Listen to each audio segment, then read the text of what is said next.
फिर से अपने दर्शकों को पूरी खबर बता देते हैं। देखिए, सुप्रीम कोर्ट के फैसले पर महाराष्ट्र के डिप्टी सीएम देवेंद्र फडणवीस ने पहले ही बयान दे दिया, लेकिन उद्धव गुट को यहां पर एक बड़ा झटका लगता हुआ नजर आ रहा है।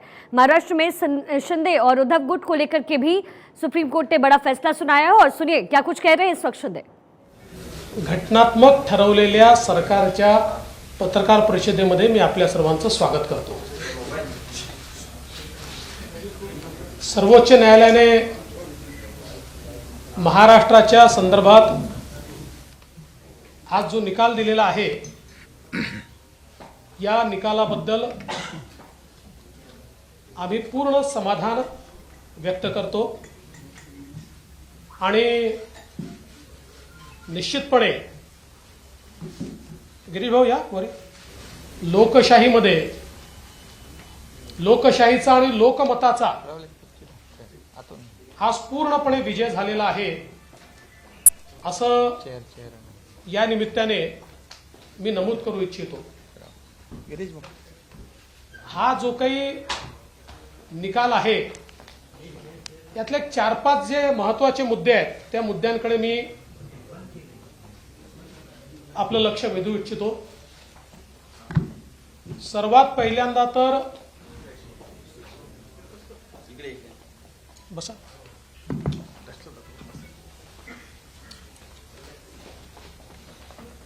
सर्वात पहिल्यांदा तर महाविकास आघाडीच्या मनसुब्यावर पूर्णपणे पाणी फेरत सर्वोच्च न्यायालयाने स्पष्टपणे सांगितलेलं आहे की स्टेटस को एंटे करता येणार नाही, उद्धव ठाकरेंना पुन्हा मुख्यमंत्री बनवता येणार नाही। दुसरं, त्यांनी अतिशय स्पष्टपणे हे सांगितलेलं आहे की डिस्क्वालिफिकेशनच्या ज्या पिटिशन्स आहेत या संदर्भातला सगळा अधिकार हा स्पीकरचा आहे आणि त्यामुळे स्पीकर हे डिस्क्वालिफिकेशनच्या पिटिशनवर सुनावणी घेतील आणि त्यात त्यांनी जे ऑब्झर्वेशन केलं ते अत्यंत महत्त्वाचं आहे। There are no extraordinary circumstances in the instant case that warrant the exercise of jurisdiction by this court to adjudicate disqualification petition, the speaker must decide the disqualification petition. त्यामुळे याच्यामध्ये कुठलाही एक्स्ट्राऑर्डिनरी सिच्युएशन नाही, त्यामुळे supreme कोर्टाने याच्यामध्ये हस्तक्षेप करण्याला नकार दिलाय आणि ते स्पीकरचे अधिकार हे स्पीकरलाच दिलेले आहेत। दुसरं, हे सगळं डिस्क्वालिफिकेशनचे पिटिशन सुरू असताना ज्यांच्या विरुद्ध पिटिशन सुरू आहेत अशा आमदारांचे सगळे अधिकार हे पूर्णपणे त्यांना आहेत असं देखील अतिशय स्पष्टपणे म्हटलेलं आहे किंवा त्यांना right to participate in house regardless of pendency of any petition of their disqualification. आणि जे काही हाऊसचे प्रोसिडिंग चालतील वगैरे याचा डिस्क्वालिफिकेशनचा जो काही निकाल आहे त्याच्याशी काही संबंध राहणार नाही असं सांगितलेलं आहे। त्यामुळे ज्यांच्या विरुद्ध डिस्क्वालिफिकेशनची पिटिशन या ठिकाणी चालू आहे त्यांना सगळे अधिकार आहेत हे स्पष्टपणे या ठिकाणी सर्वोच्च न्यायालयाने सांगितलेलं आहे। त्यानंतर एक अजून महत्त्वाचं ऑब्झर्वेशन आहे की ज्यामध्ये त्यांनी इलेक्शन कमिशनला पूर्णपणे अधिकार आहेत हे स्पष्टपणे सांगितलेलं आहे आणि regardless of disqualification petition proceedings election commission स्वतंत्रपणे निर्णय हा या ठिकाणी घेऊ शकतं। त्यामुळे जे इलेक्शन कमिशनच्या निर्णयावर किंवा त्यांनी केलेल्या प्रोसिडिंग्सवर जे प्रश्नचिन्ह निर्माण करण्याचा प्रयत्न उद्धव ठाकरे यांच्या गटाने केला होता तो पूर्णपणे चुकीचा आहे हे यातनं स्पष्ट झालं आहे आणि हे अतिशय स्पष्टपणे त्यांनी असं म्हटलंय की the speaker and the ECI are empowered to concurrently adjudicate on the petitions before them under 10th schedule and under paragraph 15 of the symbols order respectively. आणि while adjudicating petitions under paragraph 15 of the symbols order, the ECI may apply a test that is best suited to the facts and circumstances of case before it.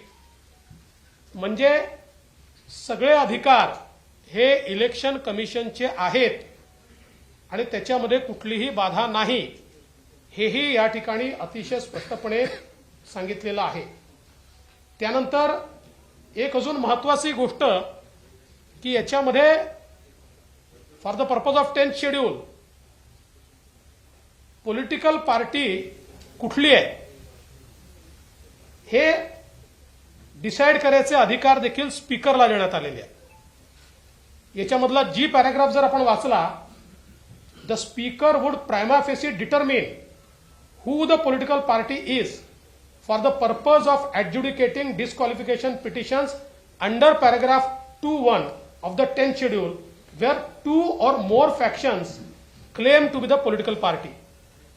त्यामुळे याही बाबतीत अतिशय स्पष्टपणे अधिकार हे स्पीकरला देण्यात आलेले आहेत. आणि सगळ्यात महत्त्वाचं, the governor was justified in inviting mister Shinde to form the government असं म्हटल्यामुळे आता हे सरकार पूर्णपणे कायदेशीर, आधी कायदेशीरच होतं, संवैधानिकच होतं, पण काही लोकांना शंका होती. मला असं वाटतं की सर्वोच्च न्यायालयाने त्यांच्या शंकेचं समाधान केलं असावं.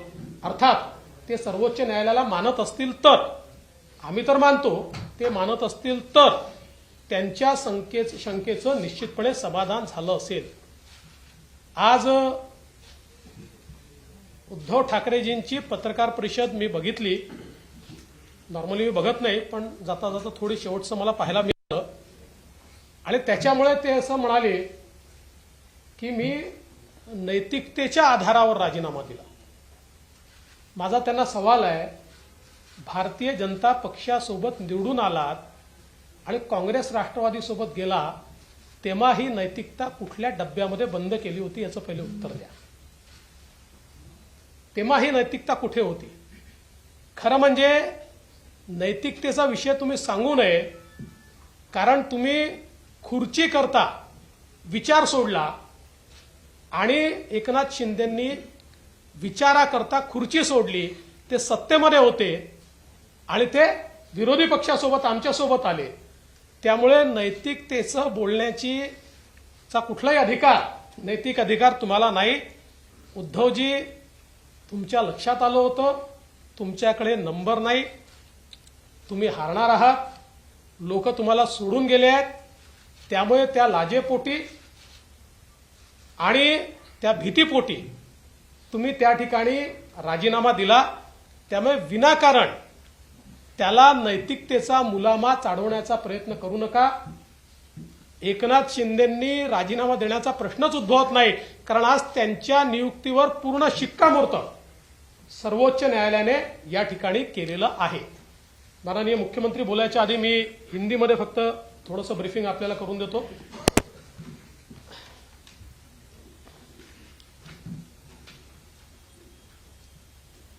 माननीय सुप्रीम कोर्ट ने आज महाराष्ट्र के मामले में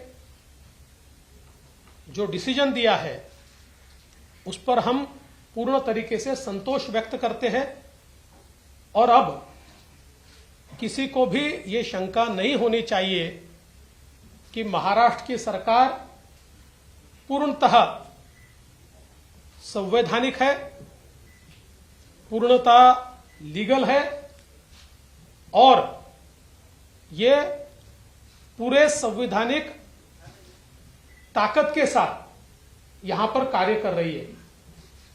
जो ऑनरेबल सुप्रीम कोर्ट ने आदेश दिए हैं उसमें से चंद मुद्दे ये मैं ऐसा मानता हूं कि बहुत महत्वपूर्ण है. पहला मुद्दा, सुप्रीम कोर्ट ने यह कहा कि स्टेटस को एंटे नहीं किया जा सकता. उद्धव ठाकरे इन्हें वापस मुख्यमंत्री नहीं बनाया जा सकता. जो उन्होंने मांग की थी उनके पिटीशन में, ये बहुत स्पष्ट रूप से उच्चतम न्यायालय ने कहा है. दूसरा, उच्चतम न्यायालय ने कहा है कि डिस्क्वालिफिकेशन पिटीशन का फैसला ये स्पीकर करेंगे. ये फैसला सुप्रीम कोर्ट नहीं करेगा और उस पर बहुत स्पष्टता से सुप्रीम कोर्ट ने कहा है, there are no extraordinary circumstances in the instant case that warrant the exercise of jurisdiction by this court to adjudicate disqualification petition. There are no extraordinary circumstances ऐसा कहा है, the speaker must decide disqualification petition. ये सीधे सीधे speaker को अधिकार दिया गया है। उसके साथ साथ जो विधायक जिनके खिलाफ डिस्क्वालिफिकेशन की पिटीशन दाखिल की गई है, उनके right to participate in the assembly या उनके कोई भी संवैधानिक अधिकार या उनका जो अधिकार है एक जनप्रतिनिधि के रूप में, ये सारा का सारा कंटिन्यू होगा। इसमें डिस्क्वालिफिकेशन पिटीशन से कोई बाधा नहीं आएगी, ऐसा भी बहुत स्पष्ट रूप से इस ऑर्डर में कहा गया है।